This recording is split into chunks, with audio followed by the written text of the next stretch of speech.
মহারাজ এই দ্বাদশ অঙ্গই হচ্ছে ভগবানের দ্বাদশ অঙ্গ, দ্বাদশ স্কন্ধ। এই 12টি স্কন্ধের মধ্যে 335 অধ্যায় রয়েছে। কয়টি অধ্যায় রয়েছে?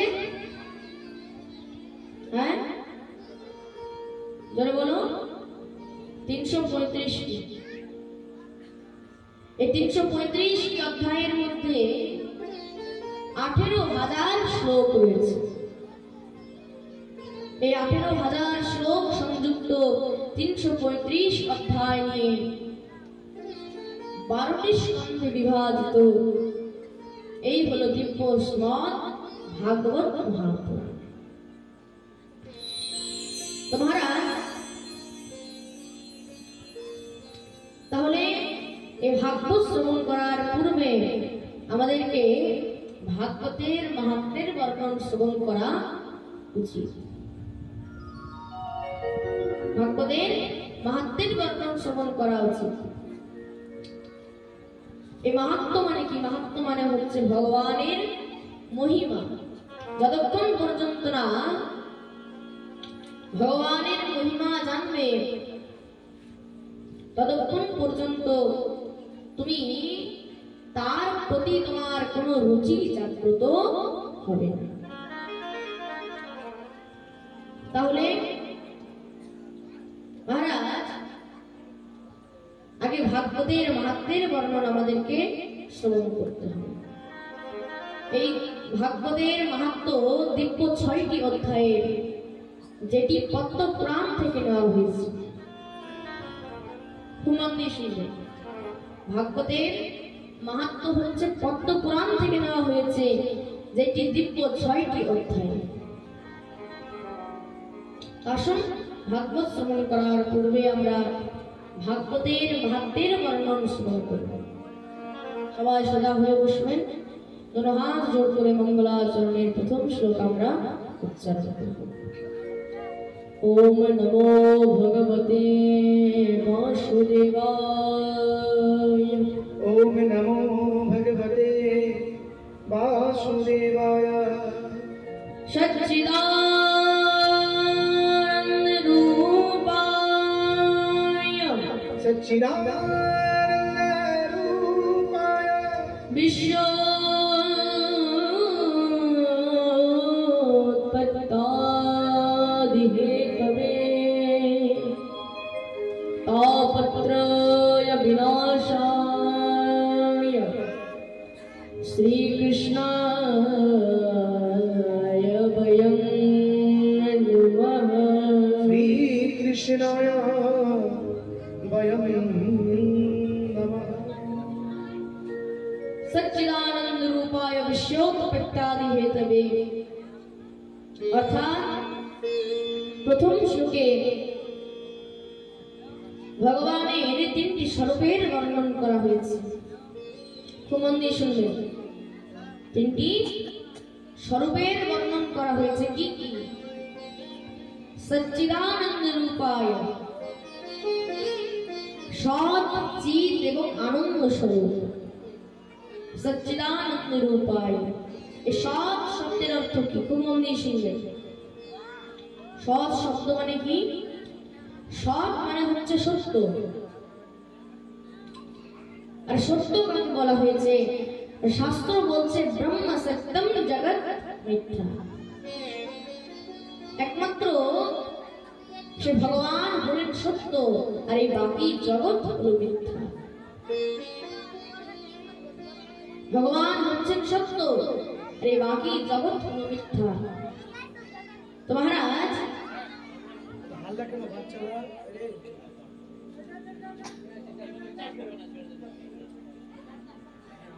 আগে বললাম কোনো কথা বলা চলবে না। জয় রাধে। একটা বাচ্চা লোক চুপ করুন। এখানে সামনে বাচ্চাটা পেরে বসুন।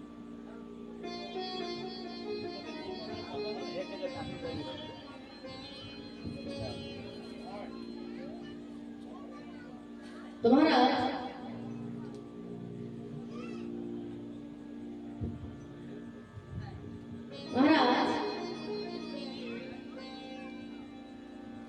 সব চিৎ আনন্দ স্বরূপ। এ ভগবান হলেন সত্য স্বরূপ। মন দিয়ে শুনবেন, এই সত্যকে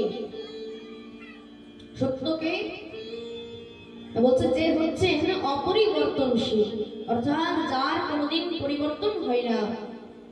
মহারাজ কাল যেমন ছিল আজও তেমনই আছে, আর আগামী কালও তেমনই থাকবে। সে হচ্ছে মহারাজ সত্য, আর যে সত্য সেই হলো নিত্য। বলে সত্য স্বরূপ ভগবান কি জয় হো। মহারাজ সত্য স্বরূপ ভগবান।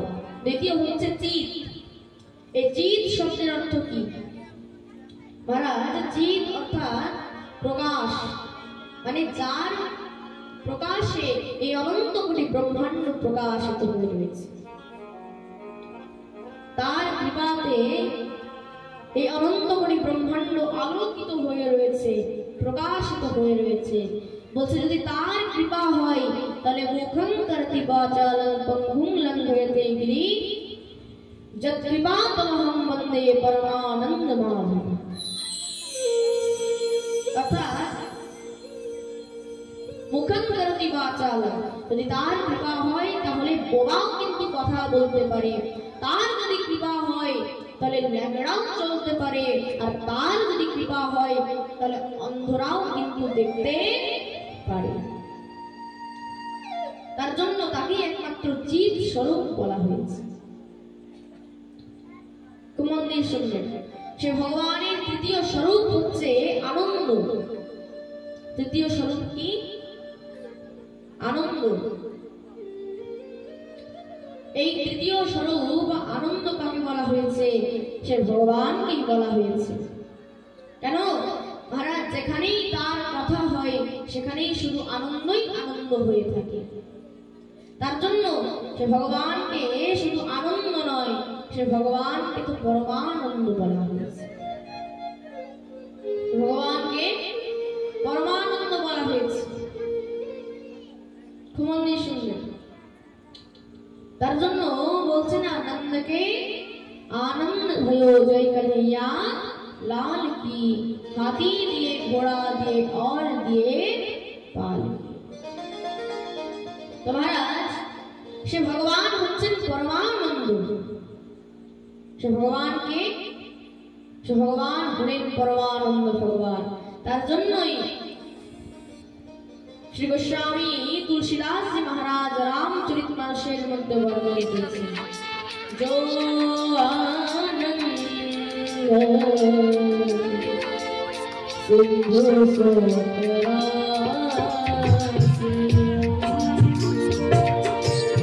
जो आनंद सिंधु सोमरासी, जो आनंद सिंधु सोमरासी, जो आनंद सिंधु सोमरासी, सीकर त्रेत्रय लोक सुपासी, सीकर त्रेत्रय लोक सुपासी, जो आनंद हरि गोविंद सुखराम, जो आनंद सिंधु सोमरासी,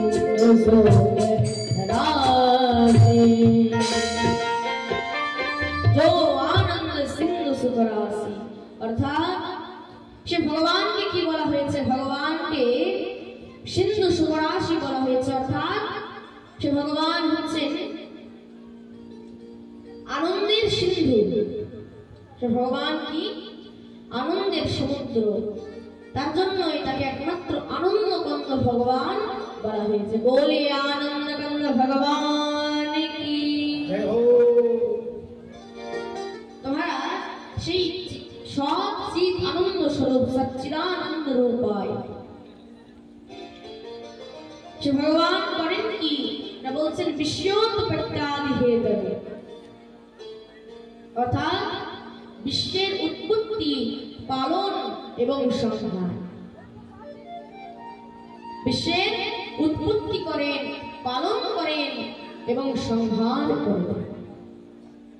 আর কি করেন না বলছেন তাপত্রয় বিনাশায়, ত্রিতাপ জ্বালা নাশ করেন। এই ত্রিতাপ জ্বালা কি খুব মন দিয়ে শুনবে। ত্রিতাপ জ্বালা হচ্ছে তিনটি তাপ, কি কি? দৈহিক, দৈবিক এবং ভৌতিক। এই সংসারের মধ্যে এই ত্রিতাপ জ্বালার মধ্যে প্রত্যেকটি জীবকেই কিন্তু জ্বলতে হবে, প্রত্যেকটি জীবকে। এই দৈহিক তাপ কি? খুব মন দিয়ে শুনবে। দৈহিক তাপ হচ্ছে নিজের দেহের যে তাপ, দেহের নিয়ে যে জ্বালা, সেটা হচ্ছে দৈহিক তাপ। মহারাজ দেখবেন এখনকার মায়েদের কোমরে ব্যথা, হাঁটুর ব্যথা, পায়ে ব্যথা, মাথা ব্যথা, এগুলো কি? এগুলো হচ্ছে সব ওই দৈহিক তাপ। এই জ্বর, সর্দি, এগুলো কি? এগুলো হচ্ছে ওই দৈহিক তাপ। আর মহারাজ সে দৈবিক তাপ কি? সেই দৈবিক তাপ কি বলছেন, যেটি দেবতাদের পদব্রজে যে দুঃখ কষ্ট আমরা ভোগ করে থাকি, তাকেই বলা হয় দৈবিক তাপ। মহারাজ এই ধরুন কিছুক্ষণ আগে আমাদের যে প্রাকৃতিক দুর্যোগের কারণে একটু বিলম্ব হয়ে গেল পাঠ আরম্ভ হতে, তো সেটা কি? সেই প্রাকৃতিক দুর্যোগ, সেটাও হচ্ছে সেই দেবতাদের করণীয়, সেটাও হচ্ছে দৈবিক তাপ। মহারাজ কখনো অতিবৃষ্টি, কখনো অনাবৃষ্টি, কখনো খুব গরম, আবার কখনো খুব ঠান্ডা, কখনো বন্যা, কখনো খরা, এগুলো কি? এগুলো হচ্ছে সব ওই দৈবিক তাপ। সেগুলো কি? দৈবিক তাপ। আর কি? তৃতীয় হচ্ছে ভৌতিক তাপ। এই ভৌতিক তাপ কি? মহারাজ কোন ভূত, প্রাণী ইত্যাদি দ্বারা যে বাধা আমরা প্রাপ্ত হয়, সেটাকে বলা হয় ভৌতিক তাপ। সেটা কি? সেটা হচ্ছে ভৌতিক তাপ। মহারাজ হঠাৎ যদি কোনো বস্তু ঘটে যায়, তো সেটাও হচ্ছে কি? ভৌতিক তাপ। তো মহারাজ এই ত্রিতাপ জ্বালা তিনি নাশ করেন। সে ভগবানের নাম কি? খুব মন দিয়ে শুনবেন। যে আমাদেরকে কৃপা করেন, তার নাম কি? না শ্লোকের অন্তিম চরণে বলা হয়েছে, শ্রীকৃষ্ণায় বয়ং নমঃ। শ্রীকৃষ্ণায় বয়ং নমঃ। তো মহারাজ সেই ভগবানের নাম অন্য কিছু নয়, তার নাম হচ্ছে ভগবান শ্রী কৃষ্ণচন্দ্র। বলে কৃষ্ণ কন্হैया लाल की জয় হো। তাহলে শ্রীকৃষ্ণচন্দ্র ভগবান, আমরা হয়তো ভাবি যে সে তো ভগবান, সে নিশ্চয়ই সর্বসমর্থবান, সে কৃষ্ণ হয়তো সর্বশক্তিমান। হ্যাঁ, তিনি নিশ্চয়ই সর্বশক্তিমান, কিন্তু কখন সর্বসমর্থবান হয়ে থাকেন? বলছে যখন সেই কৃষ্ণের সঙ্গে শ্রী শব্দটি যুক্ত হয়। এই শ্রী মানে কে? এই শ্রী মানে অন্য কেউ নয়, শ্রী মানে হচ্ছে শ্রীমতী রাধা রানী। শ্রী মানে কি? শ্রী মানে হচ্ছে শ্রীমতী রাধা রানী। মহারাজ তার জন্য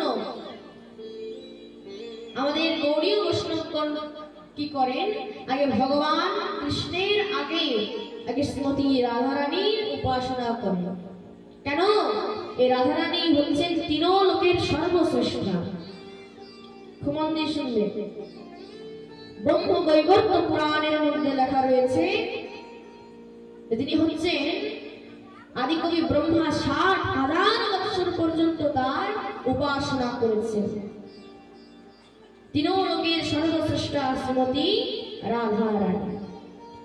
আসুন আমরা একটু শ্রীমতী রাধা রানীর শ্রীচরণ বন্দন করি। তারপর আবার আমরা কোথায় প্রবেশ করব।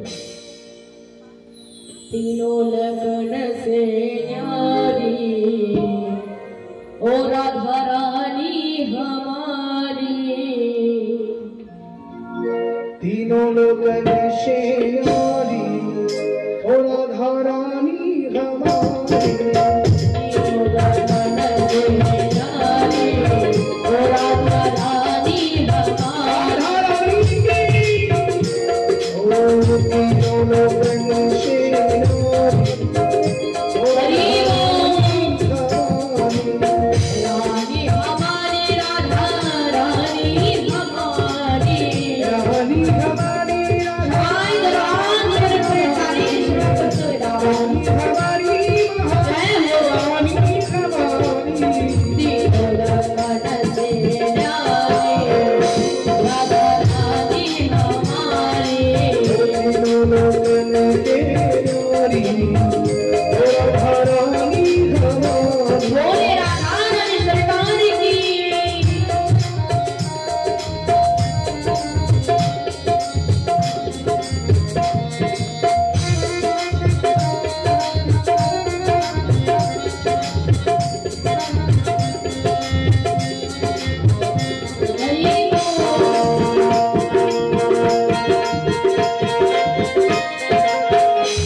रानी